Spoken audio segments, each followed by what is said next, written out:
With me are two very wonderful people who will bring some enlightenment to us. Lloyd McAlpin, head of the United Nations Office on Drug and Crime. Thank you so much for being with us. A very good morning to you. Good morning, Rennie, and a slight correction there. I'm the head of the Organized Crime, Narcotics and Firearms Bureau. Of the Trinidad and Tobago organized Police crime. Service. Need to talk to somebody in the office. I think I'll get the second one quite correct. Ms. Esther, thank you so much for the correction. Ms. Esther, best manager of the National Drug Commission. The Drug Council. This sends me all kind of information. It doesn't matter. I'm sorry. Let's move on. No, that's all right. The National Drug Council, and we have a couple of issues going on here. I'm going to start with you, Ms. Esther Best. What is the mandate of the National Drug Council? The National Drug Council is mandated primarily, its primary mandate is to monitor the implementation of Trinidad and Tobago's various national drug plans. Trinidad and Tobago now has a current drug plan for the period 2014-2018, and it is divided into 6 thematic areas: institutional strengthening and international cooperation, demand reduction, supply reduction, control measures, research, and monitoring and evaluation. So those are the key pillar areas, and there are a number of activities that come under each of those areas. I got that. It is well documented that Trinidad and Tobago geographically is a wonderful place for South American countries to do their transshipment. Is a problem that we have here. Sometimes your geography is a blessing, and sometimes it's not exactly that. It is not so much so right now. Is the Ministry of National Security comfortable with what has been identified in many areas as a very porous bordered nation? It's almost rhetorical to ask you if you're satisfied. Clearly, you are not. What is being done to correct that then would be the more germane question. Okay, so I will let Mr. McAlpin speak to the interdiction activities, but I don't want us to get caught up with the transshipment piece of it, because as the drug situation has evolved over the years, there are no more siloed countries, so that we used to say a long time ago that we are a transshipment point. We are a very strong consumer nation, so that we're no longer ideally located, as we used to say, between the drug producing countries of South America and the consuming countries of another space. We are really on a transshipment route, but we are very much a consuming country. I'm cognizant of that and even concur with you on that analysis. However, the reason I was setting up, even though you say Mr. McAlpin, not that he needs help, but I was setting him up to get to a problem of source. Yes. Because source is a problem. So while it is true to talk about, which is true, that we are a user nation, we're no longer just transshipment. There is a question that a lot of attention is being paid to the Band-Aid as against the sore. And that is where I want to come to you on. En route to discussing the porous borders we may have here, there is the question of what is being done at source. So is there a lot being done at source that we are ignorant to that causes us to proffer that question? Right, so certainly the U.S. and some of the other international agencies have been working with the source countries, mainly to stem the flow that's going to come through Trinidad and Tobago and then up into the US, up into Europe, and so on. So there's a lot of work. You have the Italians, the French, the Americans, the Brits. They have ships in the different spaces in the sea that would allow them to monitor the movement of drugs coming from source country. And there is always the issue of when the exercises are going on, that wherever they put the blockade, the drugs will flow through the other points. So it's a cyclical thing. It goes from, depending on the efforts, of the countries that have the real problem of consumption. Ms. Bess pointed to the fact that we are no longer simply a transshipment point. So that our main problem coming with the drugs for us presently, and the Commissioner has really great concern about, are the firearms. So the drugs, the firearms, and some people trafficking takes place in there. So it's a really a complicated issue that we could deal with. Yeah, they used to be in different rooms, but now there's a conflation of all of it. Crime is crime, and I'm coming down to the area of the use first. I'm trying to see as best I can navigate the horse before the cart, and and as difficult as that it is something that we have to follow through, because for a long time it was recognized that we were a transshipment point. For a long time we knew that as long as you have something passing through a body, the body will eventually start to use of it. Absolutely. And that's why, on the one hand, when I hear of the UN, for instance, the United Nations Office on Drugs and Crime, working with Trinidad and Tobago in dealing with this, I'm saying, like, guys, I need a whole lot of transfer technologies and monies to help me with this, because for a long time we have seen this, because I am not the destination country. You understand? I am not the destination country. So from the origin, I'm going to do my Shaggy. It wasn't me. To the destination, it isn't me. And now, because of policies that were there, but because of political influences from time to time interfered with how much money was put to protect borders, enough said, we have a situation now where the body, the host, is now become the user. And so it's gonna, after having done that editorial, I come into my point of asking you there, what kind of technological exchange is being passed on to Trinidad and Tobago to weed or to deal with this problem? Right. So the U.S., all the international agencies that are represented in Trinidad and Tobago, the Canadians, the Brits, the U.S., they have ongoing training. That assists the local law enforcement, not just the police. You have the Coast Guard, Immigration, Customs. We all form part of the national security body that gets assistance from these agencies and is geared towards preventing the drugs going up. And in the case where we are also consumers now, that it helps us to deal with some of the consumption issues that we're having. So there's a lot of training that goes into it. Miss Bess was so nice to you and made life so difficult, because the other part of it that I'm going to ask, but we'll get to that maybe another time, is the whole question of there must be some money given to countries who are transshipment points, but that, like I said, is another conversation. let me get into where we're dealing with. I'm going to take it back to Ms. Esther Best, the manager of the National Drug Council. And the other side of the coin, of course, is the addicts we have here. The issue here is, while we talk of the bigger picture, which is what we attempted just now, there is the real thing of the users down here and reaching out to them. It is not an addiction by itself, does not even begin to deal with the problem, which is a matter of mental health.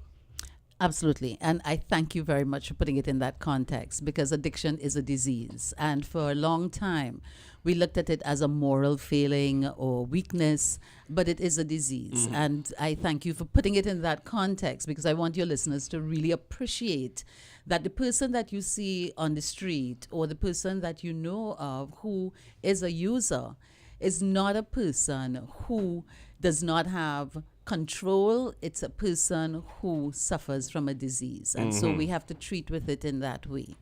I also want to take the opportunity to speak to parents and grandparents and adults in Trinidad and Tobago who may be allowing their children to participate in what is an upcoming weekend of activities in Tobago that would allow for partying and a lot of activities that can very often lend itself to the easy availability of different substances. Those substances include marijuana in different forms, so it's not necessarily going to be smoked. It could be ingested in brownies or cakes or cookies or in different ways. And last year, and I will ask Mr. McAlpin to speak to this, there was a seizure in that environment of the psychoactive mushrooms, which is amphetamine type substance, an opioid, which we need to be aware of. And we're not in any way trying to disrespect or to put put people against the environment, but what we're asking parents to do is to be aware of the environment, aware of what prevails in that environment, and to really talk to your children about some of the risks involved. It's the best. I'm glad that you go into that area, because hitherto, when we talk to drugs kind of in the Caribbean, folks mainly looked at marijuana, and then the next thing they started looking at is cocaine. But the opioid is a very serious matter. I want to ask, I don't know if I should throw this to you or to Lloyd. What are the drugs being smuggled primarily now? Right, smuggling still, we have primarily marijuana, cocaine, actually touching terra firma in Trinidad and Tobago. We have lots of cocaine that's being transshipped through our waters, but not necessarily touching land. Right, that's a bigger amount. However, through Trinidad and Tobago, you have some cocaine, you have heroin, and certainly it seems that we are one of the largest consumers of marijuana in the Caribbean, because we have marijuana coming in from Venezuela, Jamaica, St. Vincent and the Grenadines, and of course we have our own homegrown marijuana. So we do a lot of marijuana. But what is of real concern to the Caribbean presently is fentanyl. There has been, in recent times, I think earlier this year or late last year, one fentanyl lab was located in the DR, Dominican Republic, right, which is in the Caribbean, of course. Once it hits the Caribbean, those are red flags. Those are signals for us lower down the Caribbean to be careful. Fentanyl is more dangerous than heroin. And heroin use, if we've been looking at the news, we'll notice that heroin use has restarted, if you will, in the US. Those trends will eventually get to Trinidad and Tobago. What is dangerous about the fentanyl is that the people who are doing the heroin and the cocaine, what they're doing is mixing the fentanyl in with it. For a chemist, mixing chemicals is something that is a professional job. So what these people do, they're simply mixing it together. And it's not being totally mixed in. So one person will have a hit that will totally blow their mind and even cause them to have an overdose. And another person who where the drug was not properly mixed, would take the drug thinking heroin and thinking, well, I'm having a hit of heroin. And you'd say, well, yeah, this is good stuff.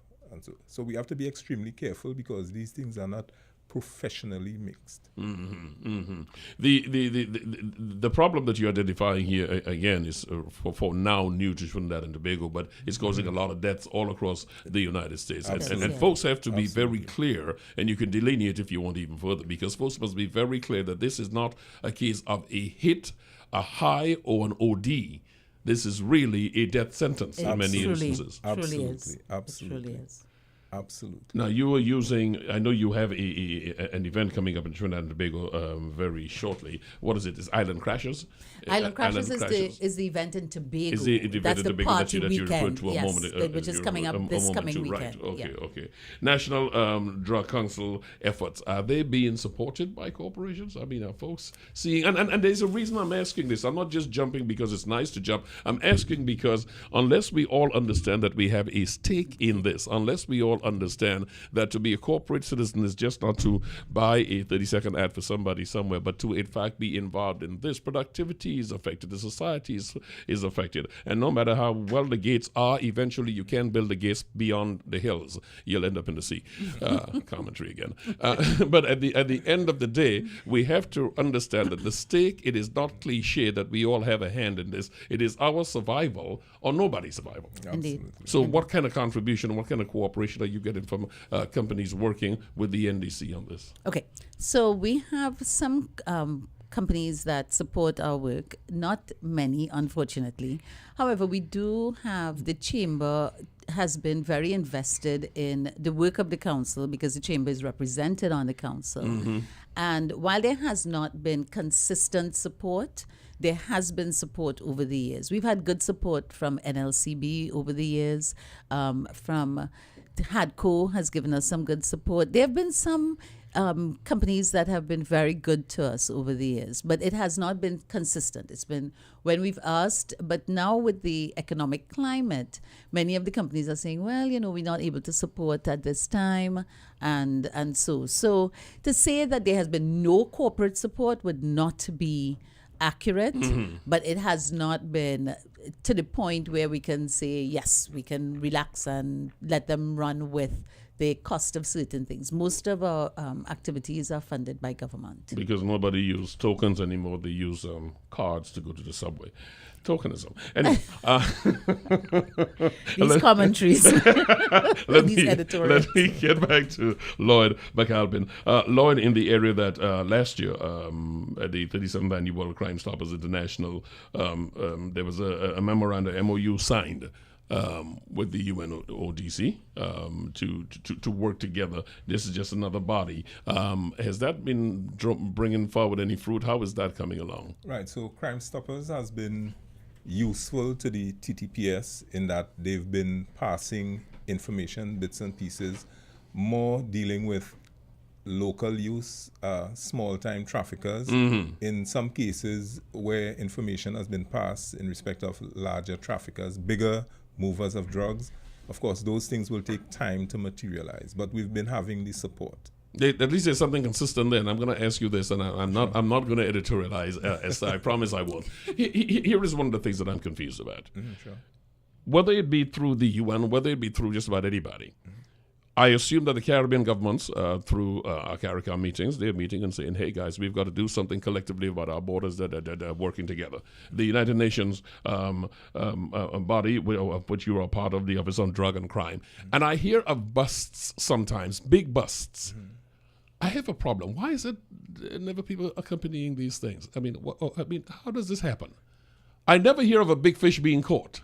In Trinidad, you're speaking of? Well, in the Caribbean generally, but yes, in Trinidad specifically is where Right, I'm so going, let yes. me let out some secrets here.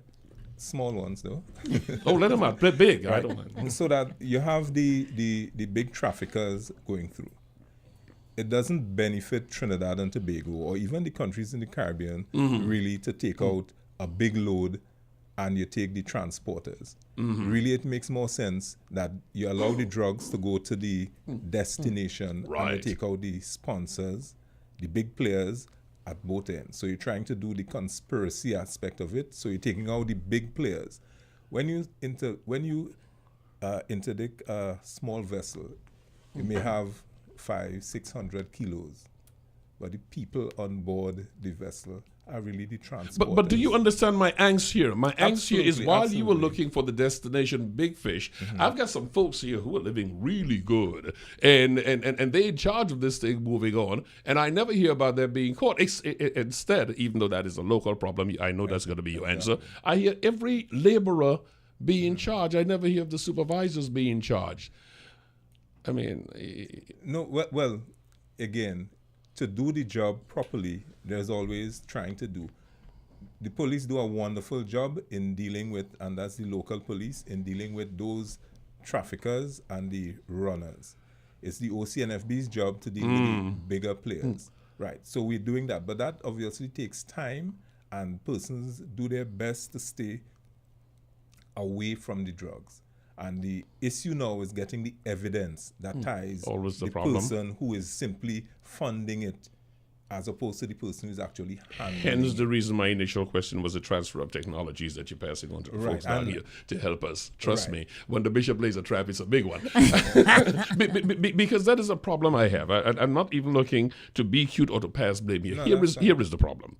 I understand the big fish is the destination, the one who's taking the big thing, and the guy from the source island. I understand man transshipment, but I'm suffering here in the meantime. And I'm wondering if the information is being passed and if the exchange of information working together from a central database, I would assume, working together, information is passed to Trinidad and Tobago. Occasionally I can get a big fish. Well, And you're probably going to direct me to the local authorities on that, right? well, I am part of the local authority because I'm the head of the OCNFB and I represent the commissioner. So that I meant to step there, yes. right, and that's fine. That's fine. That's fine. We take responsibility for what we do, and we accept that we are handicapped in some instances based on the resources that we have. the Commission has been making all efforts to get from the powers that be the resources that we need. We're working in tandem with the international organizations. So they're looking after their business as well as we have to look at our business.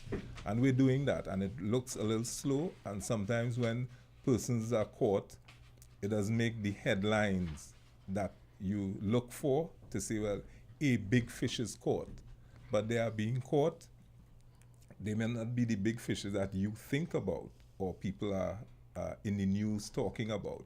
But trust me, they are being taken before the courts. I'm going to trust you. You should trust your police. Ronald Reagan said, trust but verify. But yes, I'm going to trust you. That voice you're hearing is that of Lloyd McAlpin. He is the head of the United Nations Office. No, he's the head of I'm sorry, of the OCNF. I do apologize. He is the head of the Organized Crime, Narcotics, and Firearms Bureau. Yes. I thank you very much for that. I want to take this back just for a moment to Esther, citing this area of working with addicts. What role is the NDC playing in getting not just the sensitivity of the general public, but more importantly, having places set up where these addicts can go to? Because if I know my brother is an addict, I want to help him, but I don't want everybody to know that. Right. I want to do something quietly. So where confidentially, is there a place where people can confidentially go and get assistance for a lot of these people? Yes. And that's sanctioned by the NDC. Yeah. The National Drug Council, we are more of a policy unit that looks at how our programs are sourced and implemented. The National Alcohol and Drug Abuse Prevention Program, NADAP, is really the agency with responsibility for demand reduction, and they are under the Ministry of Health. We have been blessed in Trinidad and Tobago with a good core of treatment and rehabilitation support. So we have government institutions as well as institutions run by non-government organizations. As a matter of fact, the first treatment facility for women in the Caribbean was in Trinidad and Tobago until the second and third ones came up. So Serenity Place was for a number of years the only treatment facility that dedicated its services to women. And we know that's a whole other conversation. But in terms of sourcing assistance for persons who suffer the disease of addiction, there are a number of government institutions. You can go to the Cora facility has a 6-week in-house treatment program with support outpatient.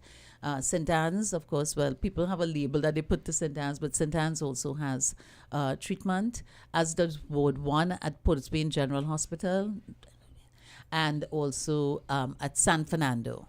Those are some of the government. Piparo Empowerment Center, that is also another government-run treatment facility. And then there are a series of NGOs like Rebirth House. And Rebirth House has an interesting arrangement because they have a street-based facility that allows persons who are not yet ready to enter residential treatment to still access services while they are kind of on the path to getting to in-house treatment. So they have their street-based outreach as well as treatment, residential treatment. You have New Life Ministries, of course. New Life Ministries also has another facility down at La Brea that now caters to women. I mentioned Serenity Place. And in Tobago, there's actually a treatment facility that is run by the THA out of the division of what was previously the Division of Health and Social Services. I can't remember the new name for that unit, for that division. That's called TREC, and they provide residential care. So there are a number of treatment facilities. NADAP can be contacted for the specific information and contact numbers for those facilities, but Trinidad and Tobago is well resourced in terms of treatment. Well, that's encouraging to hear. Just before I get back to my penultimate question for Lloyd McAlpin, and I will make sure I credit him properly, head of the Organized Crime, Narcotics and Firearms Bureau. Before I do that, is there a website where folks can go up for the NDC where they can have access to all this information that you just mentioned. We have a Facebook page, NDCTT. We are also linked to the Ministry of National Security's homepage. If you go on the Ministry of National Security's page, you can go onto the National Drug Council, and it links you to all of the work that we do, all the research, all of the data, all of those kinds of things. And it will also give you links to some of our partner agencies like the OCNFB and NADAP and some of the others with whom we work. But we do have a Facebook page. Let me have you NDCTT. know right now, Ms. Esther Best, I am going to be calling back on you for us to have a longer conversation in this area. I'm in the aftermath of Brett.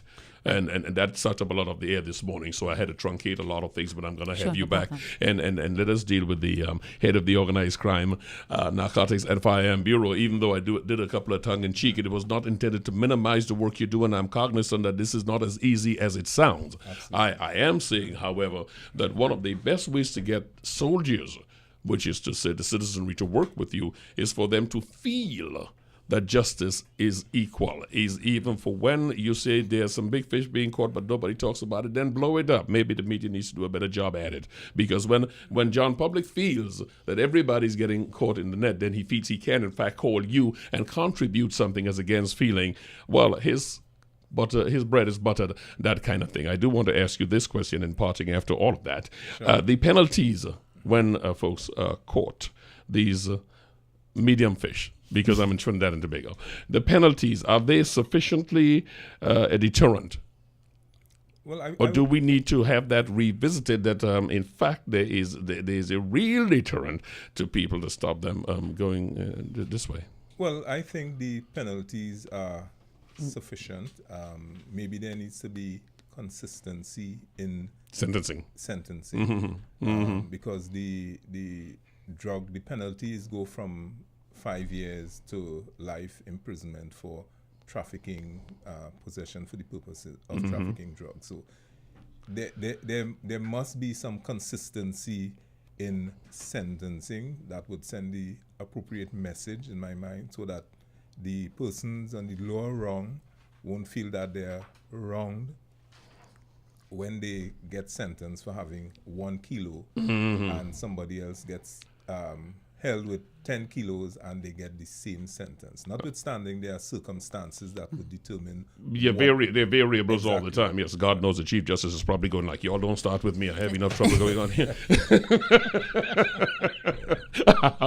However, what you two are doing at the Organized Crime, Narcotics and Firearms Bureau is something that we want to salute you and the unit for, as we want to salute the NDC for what they are doing. I am going to remind Esther is breaking me up here. We are going to ask folks to get to better cooperate with you. I've had Mr. West here numerously and many other people who are in the law enforcement community, and I think that we are not going anywhere unless we get back the confidence of the citizenry in our institutions, that they know they are working, to know that they are safe, they can give the information without risk of their life or light being out, as the case be. If folks had information, and I know you deal on the bigger level, but if folks had information to bring to you, how do they go about doing that? 623-6207. 623-6207. And someone will always answer that phone, and they would be directed accordingly. And if someone wants to send an email, they can send it to ocnfbadmin@ttps.gov.tt. ocnfbadmin at ttps.gov.tt. Go up and Google OCNFB. Like you go up and you Google the NDCTT. Okay. Well, you give me a long run here. But seriously, man, both of you, I appreciate what you're doing. I'm very happy that you're going up to the Tobago event to work with people and educate them. You too, as I ask of Ms. Bess and Mr. McAlpin, we will be getting in touch with you to. Well, let me just make the point as well that the OCNFB is not strictly hard policing and enforcement. Understood. We also do demand reduction, and those are the areas we work in with Esther Bess and her team, so that we have officers that go out and try to deter persons from using drugs. Beautiful. Right? So Beautiful. hand-in-hand partners. I think he just said to us, next time we book Miss Best, be sure to invite him at the same time. I got that. Esther Best, thank you so much, from the manager of the National Drug Commission. Thank you so much for coming. And Mr. Lloyd McAlpin, head of the Organized Crime, Narcotics and Firearms Bureau. Thank you so much for coming in this morning. Thank you for having us. Albeit a quick run, but the drive by sometimes, as long as the information is passed out, the drive time is sometimes tolerable. Thank you both so much. Have yourself a wonderful morning.